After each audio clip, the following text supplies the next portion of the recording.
Hi hello ನಮಸ್ತೆ. ಮೋದಿಯ ಆ 4 meeting, ಉಗ್ರರ ಪೋಷಕರಿಗೆ ವಾರ್ನಿಂಗ್, ಒಬ್ಬೊಬ್ಬರಿಗೂ ಒಂದೊಂದು ಟಾಸ್ಕ್, 4 ಸಭೆ 10 ರಹಸ್ಯ, 6 ವರ್ಷದ ಬಳಿಕ ಸಿಸಿಪಿಎ ಸಭೆ, ನಿಂತಲ್ಲೇ ಹೆದರುತ್ತಿರೋದೇಕೆ ಪಾಕ್. ಇದೇ ಈ ಹೊತ್ತಿನ ವಿಶೇಷ 4 ಸಭೆ 10 ರಹಸ್ಯ.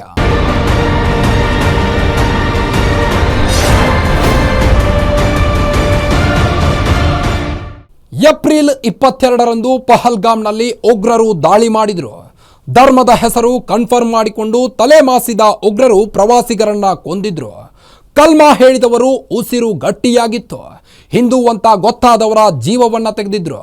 ಈ ವಿಚಾರ ಗೊತ್ತಾಗ್ತಿದ್ದಂತೆ ಇಡೀ ದೇಶದ ಜನ ರೊಚ್ಚಿಗೆದ್ದಿದ್ರು. ಪಾಕಿಸ್ತಾನದ ವಿರುದ್ಧ ಪ್ರತೀಕಾರ ತೆಗೆದುಕೊಳ್ಳಲು ಕೇಂದ್ರ ಸರ್ಕಾರದ ಮೇಲೆ ಒತ್ತಡ ಹೇರಿದ್ರು. ಪಾಕಿಸ್ತಾನದ ವಿರುದ್ಧ ಕ್ರಮಕ್ಕೆ ಕೇಂದ್ರ ಸರ್ಕಾರ ತಂತ್ರ ರೂಪಿಸುತ್ತಿದೆ. ಕೇಂದ್ರದ ತಂತ್ರ ಏನು ಅಂತ ನೋಡೋಣ ಬನ್ನಿ.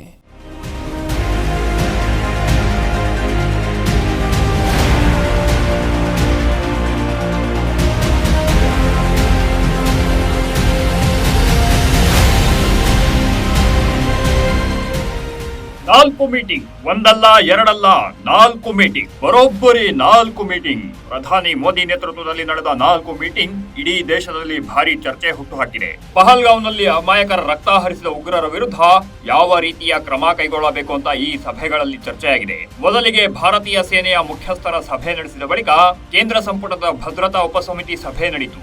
ಅದಾದ ನಂತರ ರಾಜಕೀಯ ವ್ಯವಹಾರಗಳ ಉಪಸಮಿತಿ ಸಭೆ ನಡೆಯಿತು. ಅಂತಿಮವಾಗಿ ಆರ್ಥಿಕ ವ್ಯವಹಾರಗಳ ಉಪಸಮಿತಿ ಮೀಟಿಂಗ್ ನಡೆಯಿತು. ಇದರಲ್ಲಿ ಪಾಕಿಸ್ತಾನದ ವಿರುದ್ಧ ಹೇಗೆ ಕ್ರಮ ಕೈಗೊಳ್ಳಬೇಕು ಅಂತ ಚರ್ಚಿಸಲಾಗಿದೆ. ದಿನದಲ್ಲಿ 4 ಮೀಟಿಂಗ್ ಮಾಡಿಬಿಟ್ರೆ ಏನಾಗಿ ಬಿಡುತ್ತೆ ಅನ್ನೋ ಪ್ರಶ್ನೆ ನಿಮಗೆ ಎದ್ದಿರಬಹುದು. ಆದರೆ ಈ 4 ಮೀಟಿಂಗ್ ಸಾಮಾನ್ಯವಲ್ಲ. 4 ಸಭೆಗಳು ಸಹ ಹೈ ಲೆವೆಲ್ ಸಭೆಗಳಾಗಿವೆ.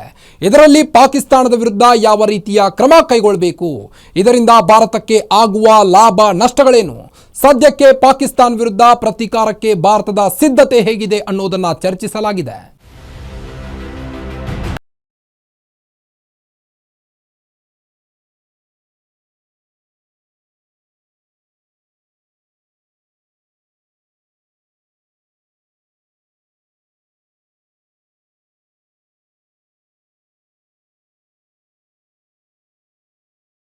ಮತ್ತು ಅದರ ಗೂಢಚರ ಸಂಸ್ಥೆ ISIಗೆ ನಡುಕ ಶುರುವಾಗಿದೆ. ಹಾಗಿದ್ರೆ ಸಿಸಿಪಿಎ ಮೀಟಿಂಗ್ ಬಳಿಕ ಪಾಕಿಸ್ತಾನ ಹೆದರ್ತಿರೋದ್ಯಾಕೆ ಅನ್ನೋದನ್ನ ನೋಡೋದಾದ್ರೆ,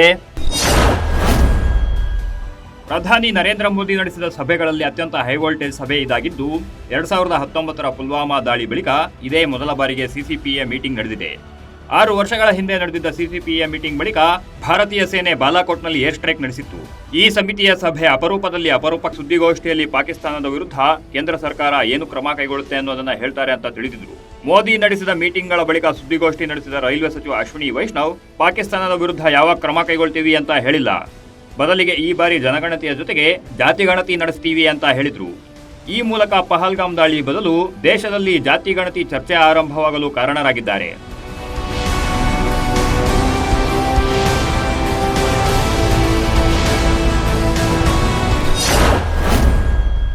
ಯುದ್ಧದ ಬದಲು ಜಾತಿಗಣತಿ ಚರ್ಚೆ, ಪಾಕಿಸ್ತಾನ ಶೇಕ್.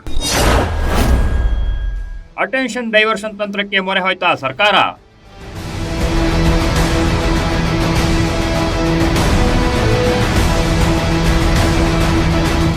ಕೇಂದ್ರ ಸಂಪುಟ ಸಭೆ ಬಳಿಕ ಸಚಿವರು ಸುದ್ದಿಗೋಷ್ಠಿ ನಡೆಸ್ತಾರೆ ಅಂತ ಹೇಳಲಾಗಿತ್ತು. ಬುಧವಾರ ಸಂಜೆ 4 ಗಂಟೆಗೆ ಸುದ್ದಿಗೋಷ್ಠಿ ನಡೆಯಿತು. ಸುದ್ದಿಗೋಷ್ಠಿ ಉದ್ದೇಶಿಸಿ ಮಾತನಾಡಿದ ರೈಲ್ವೆ ಸಚಿವ ಅಶ್ವಿನಿ ವೈಷ್ಣವ್, ಪಾಕ್ ವಿರುದ್ಧ ಪ್ರತೀಕಾರದ ಕುರಿತು ಒಂದೇ ಒಂದು ಮಾತಾಡಿಲ್ಲ.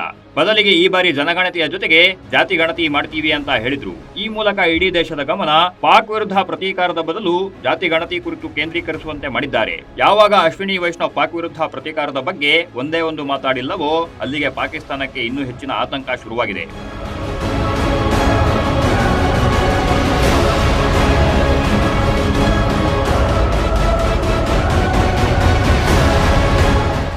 ಒಂದೆಡೆ ಸಿಸಿಪಿಎ ಸಭೆ, ಮತ್ತೊಂದೆಡೆ ಸಂಪುಟ ಸಭೆ ಬಳಿಕ ನಡೆದ ಸುದ್ದಿಗೋಷ್ಠಿಯಲ್ಲಿ ಅಶ್ವಿನಿ ವೈಷ್ಣವ್ ಪ್ರತೀಕಾರದ ಬದಲು ಜಾತಿಗಣತಿ ವಿಚಾರ ಪ್ರಸ್ತಾಪಿಸಿದ್ರು. ಹೀಗಾಗಿ ಕೇಂದ್ರ ಸರ್ಕಾರ ಅಟೆನ್ಷನ್ ಡೈವರ್ಷನ್ ತಂತ್ರಕ್ಕೆ ಮೊರೆ ಹೋಗಿದ್ಯಾ ಅನ್ನೋ ಅನುಮಾನ ಶುರುವಾಗಿದೆ.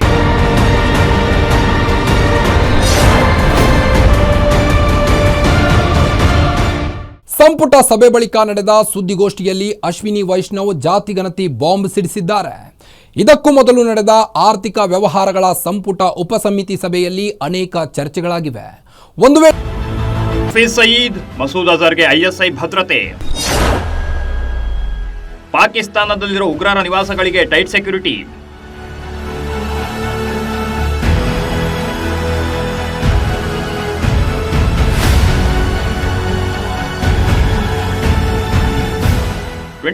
ಮುಂಬೈ ದಾಳಿ ಸೇರಿ ಭಾರತದಲ್ಲಿ ನಡೆದಿರೋ ಬಹುತೇಕ ಉಗ್ರರ ದಾಳಿಗಳ ಹಿಂದೆ ಪಾಕ್ ಪ್ರೇರಿತ ಲಷ್ಕರ್ ಎ ತೈಬಾ ಕೈವಾಡವಿದೆ. ಲಷ್ಕರ್ ಎ ತೈಬಾ ಮುಖ್ಯಸ್ಥ ಹಫೀಜ್ ಸಯೀದ್ ಉಗ್ರರಿಗೆ ಪ್ರಚೋದನೆ ನೀಡಿದ್ದಾನೆ. ಅವನ ಕುಮ್ಮಕ್ಕಿನಿಂದಲೇ ಭಾರತದಲ್ಲಿ ಎಲ್ಇಟಿ ದಾಳಿ ನಡೆಸಿದೆ ಅಂತ ಭಾರತ ಆರೋಪಿಸಿದೆ. ಅಲ್ಲದೆ ಸಯೀದ್ ಹಫೀಜ್ನನ್ನ ಜಾಗತಿಕ ಉಗ್ರ ಅಂತ ಘೋಷಿಸಬೇಕು ಅಂತ ವಿಶ್ವಸಂಸ್ಥೆಗೆ ಮನವಿ ಮಾಡಿತ್ತು. ಇಂತಹ ಉಗ್ರನಿಗೆ ಪಾಕಿಸ್ತಾನ ಆಶ್ರಯ ನೀಡಿದೆ. ಪಹಲ್ಗಾಮ್ ದಾಳಿ ಬಳಿಕ ಹಫೀಜ್ ಸಯೀದ್ ವಿರುದ್ಧ ಭಾರತ ಕ್ರಮ ಕೈಗೊಳ್ಳಬಹುದು ಅಂತ ಐಎಸ್ಐ ಭಾವಿಸಿದೆ. ಹೀಗಾಗಿ ಅವನ ನಿವಾಸಕ್ಕೆ ಬಿಗಿ ಭದ್ರತೆ ಒದಗಿಸಿದೆ.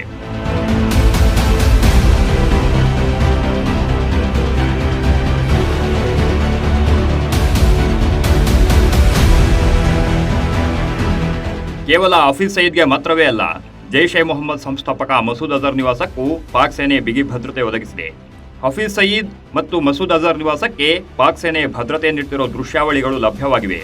ಹಫೀಜ್ ಸಯೀದ್ ಲಾಹೋರ್ನಲ್ಲಿದ್ರೆ ಮಸೂದ್ ಅಜರ್ ಪಾಕಿಸ್ತಾನದ ಪಂಜಾಬ್ನಲ್ಲಿರೋ ಬವಾಲ್ಪುರದಲ್ಲಿದ್ದಾನೆ. ಲಾಹೋರ್ನ ಜನನಿಬಿಡ ಪ್ರದೇಶದಲ್ಲಿ ಸಯೀದ್ ಹಫೀಜ್ ವಾಸವಾಗಿದ್ದಾನೆ. ಅವನ ಬೆಂಬಲಿಗರ ಜೊತೆಗೆ ಪಾಕ್ ಸೈನಿಕರು ಸಹ ಸಯೀದ್ ಹಫೀಜ್ಗೆ ಭದ್ರತೆ ನೀಡುತ್ತಿದ್ದಾರೆ. ಜನವಸತಿ ಪ್ರದೇಶದಲ್ಲಿ ಸಯೀದ್ ಹಫೀಜ್ ಮನೆ ಇರೋದ್ರಿಂದ ಅಲ್ಲಿ ಸೈನಿಕ ಕಾರ್ಯಾಚರಣೆ ನಡೆಸೋದು ಪಾಕಿಸ್ತಾನದ ವಿರುದ್ಧ ಕಠಿಣ ಕ್ರಮ ಕೈಗೊಳ್ಳುವ ನಿರೀಕ್ಷೆ ಇತ್ತು. ಮಂಗಳವಾರ ಸೇನಾ ಮುಖ್ಯಸ್ಥರ ಸಭೆ ನಡೆದ ಬಳಿಕ ಪಾಕಿಸ್ತಾನದ ವಿರುದ್ಧ ಯಾವುದೇ ಕ್ರಮ ಕೈಗೊಳ್ಳುವ ಸ್ವಾತಂತ್ರ್ಯ ನೀಡಲಾಗಿದೆ. ಭಾರತೀಯ ಸೇನೆ ಕೂಡ ಪಾಕ್ ವಿರುದ್ಧ ಪ್ರತೀಕಾರಕ್ಕೆ ಸಿದ್ಧತೆ ಮಾಡಿಕೊಳ್ತಿದೆ. ಭಾರತೀಯ ಸೇನೆ ಯಾವ ಕ್ರಮ ಕೈಗೊಳ್ಳುತ್ತೆ? ದೇಶ ಪಹಲ್ಗಾಮ್ ಉಗ್ರರ ದಾಳಿಗೆ ಪ್ರತೀಕಾರ ಕೈಗೊಳ್ಳಿ ಅಂತ ಒತ್ತಾಯ ಮಾಡ್ತಿತ್ತು. ಬುಧವಾರ ನಡೆದ 4 ಮೀಟಿಂಗ್ಗಳು ಭಾರತದ ಪ್ರತೀಕಾರ ಹೇಗೆ ತೆಗೆದುಕೊಳ್ಳುತ್ತೆ ಅನ್ನೋದು ಗೊತ್ತಾಗುತ್ತೆ ಅಂತ ಭಾವಿಸಲಾಗಿತ್ತು. ಆದರೆ ಅಶ್ವಿನಿ ವೈಷ್ಣವ್ ಜಾತಿ ಗಣತಿ ಮಾಡ್ತೀವಿ ಅನ್ನೋ ಬಾಂಬ್ ಸಿಡಿಸಿದ್ದಾರೆ. ಈ ಮೂಲಕ ಇಡೀ ದೇಶದ ಗಮನ ಬೇರೆಡೆಗೆ ಸೆಳೆಯೋ ಪ್ರಯತ್ನ ಮಾಡಿದ್ದಾರೆ. ಹೀಗಾಗಿ ಕೇಂದ್ರ ಸರ್ಕಾರ ಅಟೆನ್ಷನ್ ಡೈವರ್ಷನ್ ತಂತ್ರ ಮಾಡಿದೆಯಾ ಅನ್ನೋದಕ್ಕೆ ಕಾಲವೇ ಉತ್ತರ ನೀಡಲಿದೆ. ಇದಾಗಿತ್ತು ಈ ಹೊತ್ತಿನ ವಿಶೇಷ. ನೋಡ್ತಾ ಇರಿ ಗ್ಯಾರಂಟಿ ನ್ಯೂಸ್, ಸುದ್ದಿ ಖಚಿತ, ನ್ಯಾಯ ನಿಶ್ಚಿತ.